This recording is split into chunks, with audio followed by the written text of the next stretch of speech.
Potentiometer क्या होता है और किस तरह काम करता है, ये बताने से पहले मैं चाहूंगा एक छोटा सा ज्ञान आपके साथ शेयर करना। अब जिस जगह पे हम लोग पहुंच गए, आपने पूरा का पूरा ये पोटेंशियोमीटर में कंप्लीट करूंगा, आपका इलेक्ट्रिसिटी पूरा कंप्लीट हो जाएगा, चाहे वो इलेक्ट्रोस्टैटिक हो कि इलेक्ट्रोडायनेमिक्स हो, आप पूरा पूरा पढ़ चुके। अब हम लोग मैग्नेटिज्म में प्रवेश करेंगे अगले लेक्चर से। मैग्नेटिज्म में प्रवेश करने मेरा काम है, वो मैं करूंगा ही अगले लेक्चर से। आपका क्या काम है? Now you are at a position, NCERT आपने लगा लिया होगा या लगा रहे होंगे, मैंने उसके बाद आपसे कहा होगा कि नोट्स वगैरह पढ़ते चलिएगा। अब समय आ गया है कि आप लास्ट 10 इयर्स वाली किताब खरीदें, ओल्ड बुक स्टोर से या न्यू बुक, लास्ट 10 इयर्स का आप बुक खरीद सकते हैं। लास्ट 10 इयर्स का बुक खरीद के क्या होगा, आप अब चेक करिएगा, वो भी लास्ट 10 ईयर कैसे खरीदेंगे। Don't purchase last 10 years year wise, purchase last 10 years chapter wise. Chapter wise purchase करिए। चैप्टर वाइज मतलब पिछले 10 साल में इलेक्ट्रोस्टैट से कितने सवाल आए उस बुक में दिया रहता है। या तो एक काम करिए, आप पिछले 10 साल का पेपर डाउनलोड करिए, उसको खुद से बैठ के सेग्रीगेट करिए, ये इलेक्ट्रोस्टैट में ये सवाल है, पूरे पेपर को पहले रजिस्टर लीजिए, चैप्टर वाइज उसको सेग्रीगेट करिए। वही काम अगर ऑलरेडी कोई ऑथर करके आपको दे रहा है, तो मैं क्यों वो काम बेकार में करूं। तो मैं सीधे किसी भी पब्लिकेशन की, टाटा मैग्रो हिल किया है तो टाटा मैग्रो हिल की, पियर्सन पब्लिकेशन किया है तो पियर्सन की, अरिहंत किया है तो अरिहंत की, ओसवाल किया है तो ओसवाल की, किसी भी एक पब्लिकेशन की लास्ट 10 इयर्स चैप्टर वाइज जो सॉल्व किया गया हो विद सॉल्यूशन आप परचेज करिए। उसके बाद परचेज कर लिया, ये सबसे आसान था, क्योंकि इसमें आपको कुछ नहीं करना, आप फरमान जारी करेंगे घर में कि हमारे टीचर ने बोला है कि ये किताब अगर आप नहीं लाके दिए तो आगे की पढ़ाई पूरी ठप हो जाएगी। तो पापा आपके जाएंगे और फट से वो बुक खरीद के आपको लेते हैं। तो जो सबसे जो ये स्टेप मैं बता रहा हूँ, ये सबसे इजी स्टेप यही है कि आप वो बुक परचेज करके ले। उसके बाद आपको क्या करना चाहिए, आज सपोज करिए संडे है, आज आप सुबह उठे फ्रेश होके और आपने एक टारगेट सेट किया कि आज मुझे इलेक्ट्रोस्टैट का जितना सवाल पिछले 10 साल में पूछा गया है उसको मैं बैठ के सॉल्व करूं। तो आज अगर आपने टारगेट लिया है कि आज संडे, आज मुझे टारगेट करना है, एक वीक पहले से, क्या बोल रहा हूं मैं, एक वीक पहले से आपको अपना पहले नोट्स पढ़िए, नोट्स पढ़ के एनसीईआरटी सॉल्व कर लिए, इतना काम कर चुके, टेस्ट ऑलरेडी आप दे चुके, उसका भी कुछ सवाल आपके पास जा चुका, शीट बुक आपको ऑलरेडी मिल चुकी है, सारा कुछ आप पढ़ लिए। ये पूरा पढ़ लेने के बाद लास्ट 10 इयर्स को जब आप देखेंगे तो उसको देख के आपको फील आना चाहिए कि अगर इतना सारा कुछ पढ़ के मैं लास्ट 10 इयर्स देख रहा हूं या देख रही हूं तो एक भी ऐसा सवाल नहीं है जो मेरे से नहीं बन रहा है। अगर ऐसा है तब तो आप टेंशन फ्री, क्योंकि अगर 10 साल के सवाल सारे बन गए तो 11वें साल में जो पूछा जाएगा वो बना लेंगे। अगर कुछ नहीं बन रहा है या मेरे नोट्स में उसका जिक्र नहीं है या फिर कोई ऐसा सवाल है जो थोड़ा ट्विस्टेड टाइप का है, सॉल्यूशन देखिए, चेक करिए कि आपको समझ में आया कि नहीं आया।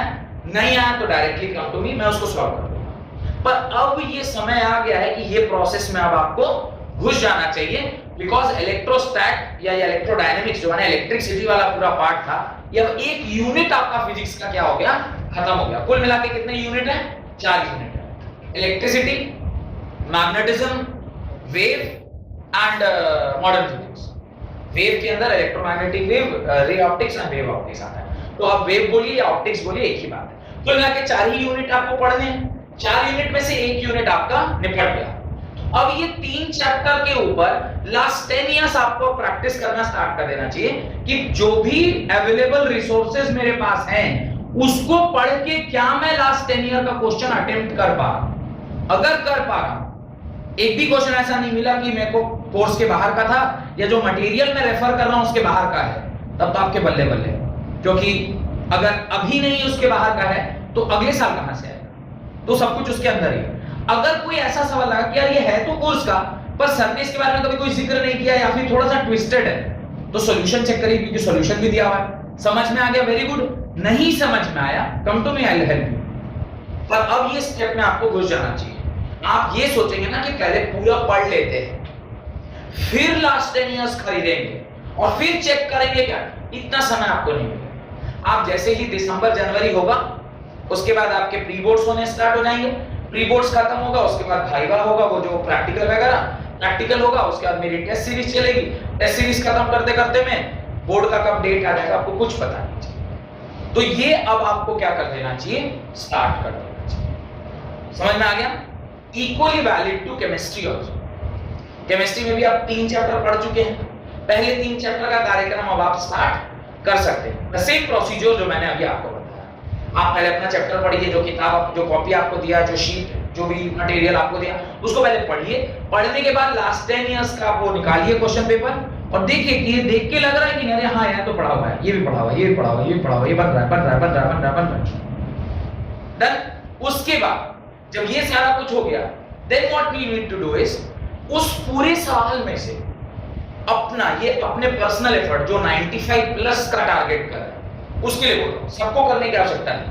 95 प्लस का अगर आप टारगेट कर रहे हैं, नाउ ट्राई टू सेग्रीगेट कि 1 मार्क्स को मार्क्स साइज दिया रहता है कि इस फलाने टॉपिक से इस 1 नंबर का ये सब सवाल पूछा गया, 2 नंबर का ये सब सवाल पूछा गया, 3 नंबर का ये सब। Now what you have to do is जो 95 प्लस का टारगेट कर रहा है, अब आप सोचिए कि अगर मैं एग्जामिनर हूं तो क्या क्वेश्चन मैं दूंगा, किस किस टॉपिक को वो पकड़ रहा है, 1 नंबर में वो किस किस टॉपिक को छू रहा है, 2 नंबर वाले क्वेश्चन में उसने किस किस टॉपिक को छुआ है, 3 नंबर वाली ये आपको खुद से बनाना होगा, इसका सेग्रीगेशन वहां नहीं दिया होगा, ये आप खुद से करिए। जब हम लोग 12th में आपकी तरह थे ये काम करते थे कि एग्जामिनर के माइंड को पढ़ना है। बोलते हैं ना, पुलिस अगर चोर की तरह सोचने लग जाए तो चोर को पकड़ लेगा, अगर पुलिस चोर की तरह नहीं सोचेगा और पीछे पीछे उसका गाड़ी चलाएगा। आपको प्रोएक्टिव होना पड़ेगा कि एग्जामिनर कैसे सोच के क्वेश्चन सेट कर रहा है, उसका ट्रेंड पता चलेगा ना। आप 10 साल का ट्रेंड चेक कर रहे हैं कि कैसे कैसे कैसे कैसे सोचता हुआ वो क्वेश्चन करा है, उस ट्रेंड को पकड़ने की कोशिश करिए। ये मैं सबके लिए नहीं बोल रहा, जो 95 प्लस के लिए टारगेट कर रहे हैं उनके लिए बोल रहा हूं। Try to find that trend कि वो मास्टर 5 नंबर में किस किस टॉपिक को हर साल छुआ है। 10 साल में वो 10 मान लीजिए 3-3 क्वेश्चन करके भी छुआ होगा तो 30 क्वेश्चन छुआ होगा, 30 क्वेश्चन कुछ टॉपिक से आए होंगे। जब ये टॉपिक वाइज आप सेग्रीगेट करेंगे ना, आपको लगेगा कि ये 4 ही 5 टॉपिक है जिससे पिछले 10 साल में 5 नंबर का क्वेश्चन बना है, और कुछ चुन्नू-मुन्नू टॉपिक है वहां से 5 नंबर का क्वेश्चन आज तक नहीं बना। जो आज तक नहीं बना वो अगले साल कैसे बनेगा? वेरी लेस चांसेस, ये नहीं कि एकदम 100% है नहीं बनेगा, पर 95% चांसेस है कि नहीं बनेगा, और 5% चांस तो कहीं भी रख सकते हैं आप। तो अगर 10 साल में नहीं पूछा गया है 5 नंबर में, तो ऐसा नहीं आप ही से पहली बार पूछा जाएगा, वो ट्रेंड है। We are not talking about IIT का exam, we are talking about boards exam. तो बोर्ड एग्जाम में you can predict the trend, आप ट्रेंड को प्रिडिक्ट कर सकते हैं। तो अगर आप 95 प्लस का कुछ टारगेट लेके चल रहे हैं तो आपको इतनी बारीकी से मेहनत करना होगा, करिएगा। परसेंटेज कहां गया? हम लोग किए थे तो 90 से 94% लेके आए, आप भी करिएगा, कभी आएगा, करने से होगा। और समय आपके पास इफरात है, बशर्ते आप थोड़ा करें, प्रैक्टिस करें उसके पीछे। तो ये कोशिश करिएगा जैसे मैंने बताया है उसी स्टेप से चलिएगा, जरूर 95% कुछ है ही नहीं। अगर आप ईमानदारी से मेहनत करेंगे 95% कुछ नहीं है वो। आपको बस सोचना है कि अगर मैं एग्जामिनर होता तो मैं कहां से क्वेश्चन पूछूंगा। मैं टीचर हूं, मैं अगर क्वेश्चन सेट करता हूं, आप देखिएगा मेरा जो टेस्ट सीरीज होता है उससे अधिकांश क्वेश्चन लड़ेंगे। क्यों लड़ जाएंगे? मैं भी टीचर हूं, मैं भी पढ़ा रहा हूं। अगर मैं पढ़ा रहा हूं तो मैं भी तो टीचर के जैसा ही सोच रहा हूं कि अगर ये सवाल दिया जाए तो बच्चे को यहाँ पे थोड़ा फंसने का चांसेस है। अब मैं 2 + 2 4 तो नहीं पूछूंगा ना। हाँ, log 2 का वैल्यू जरूर पूछ सकता,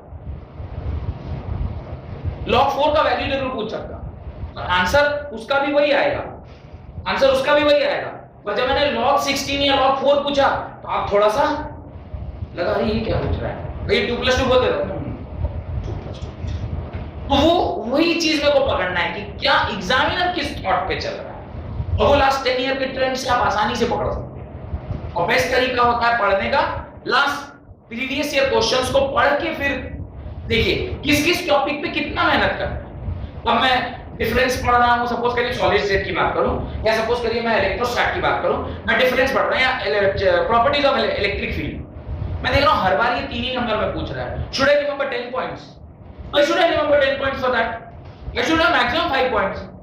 कि यार हर साल 3 नंबर में पूछ रहा, कभी आज तक 5 नंबर में नहीं पूछा, मैं 12-15 पॉइंट याद करके क्या करूंगा, मैं बेस्ट 5 पॉइंट याद करके जाऊंगा, जो 10th क्लास के लेवल का नहीं होगा, 12th क्लास के लेवल का होगा, ताकि अगर मैं इसे लिखूं तो 100% मेरे को 3 में 3 तो मिले ही मिले।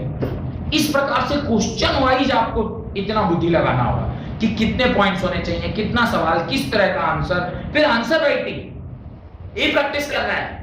ये तो मैंने देखा कि आपको टॉपिक वाइज सेग्रीगेट कर रहे हैं, आपको आंसर भी प्रैक्टिस करना है कि क्वेश्चन पढ़ने के बाद मैं अगर पहले लिखूं फिर मैं मिलाऊंगा कि क्या आंसर आया, क्या दिया हुआ है और आपने क्या लिखा, whether they are tallying or not। क्योंकि आपने क्वेश्चन पढ़ा, आपको लगा हाँ ये टॉपिक तो सर ने पढ़ाया था, पर क्या उसे मैं अपने लैंग्वेज में लिख पा रहा हूं, अपने तरीके से वैसे ही रिप्रेजेंट कर पा रहा हूं जो स्टैंडर्ड तरीका है रिप्रेजेंटेशन का। You are knowing something and you are representing something, both are two different things. आप नॉलेजेबल हैं पर आप नॉलेज को रिप्रेजेंट कर पा रहे हैं, अलग अलग बातें। आप नॉलेजेबल हैं लेकिन आप नहीं रिप्रेजेंट कर पाए, कोई आपके दिमाग के घुस के अंदर नहीं चेक कर रहा है कि he is so much knowledgeable. Whatever you are representing that is only visible to teacher. आप कितने ज्ञानी हैं उससे टीचर को कोई मतलब नहीं होता, क्योंकि आप तो वहां नहीं है ना, आपके बिहाफ में वहां कौन प्रेजेंट है, आपका पेपर। तो पेपर में जो लिखा है वही ज्ञान वो जज करेगा, ये नहीं जज करेगा कि इसने यार पूरे प्री बोर्ड में 98% लाया लेकिन किसी कारण बस ये आंसर ये नहीं लिख पाया, उसको उससे कोई मतलब नहीं। आप कितने ज्ञानी है इससे मतलब नहीं, क्योंकि आपका ज्ञान वो जज करेगा with the help of whatever you are written in that particular paper, क्योंकि आपका चेहरा नहीं देख रहा, आपको जान नहीं रहा। मैं अगर टेस्ट लेता हूं मैं ईच इंडिविजुअल को जानता हूं, कौन क्या लिख सकता है मेरे को पता है, पर जब आप बोर्ड में देखते हैं तो आपका चेहरा नहीं देख रहा, वो तो आपकी जगह पे आपका कॉपी देख रहा है। तो कॉपी ही आपका आईना है। तो आप अपने आप को कैसे रिफ्लेक्ट करिएगा, जब आप रिप्रेजेंट करना ठीक से जानिएगा। तो क्वेश्चन जानना और क्वेश्चन को सही तरीके से एग्जाम में लिखना दो अलग अलग बातें हैं।